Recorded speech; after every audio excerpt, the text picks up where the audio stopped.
দেৰিকৈ হ'লেও সকলো ৰাইজে আগবঢ়াইছে ৰঙালী বিহুৰ লগতে বহাগ আন্তৰিক শুভেচ্ছা জ্ঞাপন কৰিছোঁ। আৰু এই বছৰটো যাতে সকলোৰে ভালে যায়, ভালে কুশলে যায়, সকলোৱে সুস্বাস্থ্যৰ কামনা কৰিছোঁ। আৰু আজিৰ অনুষ্ঠান আৰম্ভণি কৰিব লৈছোঁ। ৰাইজৰ খুব মৰম আশীৰ্বাদ লাগিব। আৰু ইমান ৰাতিলৈ ইমান দেৰিলৈকে মই ভবা নাছিলোঁ যে ইমানখিনি ৰাইজ পাম, আশা কৰা নাছিলোঁ, কিন্তু তথাপি ইমান সুন্দৰকৈ ৰাইজে অপেক্ষা কৰি আছে। তাৰ বহুত বহুত ধন্যবাদ। এটি ভক্তিমূলক গীতেৰে আজিৰ অনুষ্ঠান আৰম্ভণি কৰিছোঁ। আৰু তাৰপিছত আপোনালোকে ভাল পোৱা বহুতো গীত আছে, আপোনালোকৰ অনুভৱ গীতবোৰ গাবলৈ চেষ্টা কৰিম। আৰু সকলোৱে সহযোগ কৰিবনে নাই?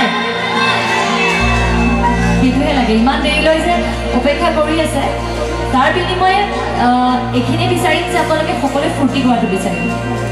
ঠিক আছে নে?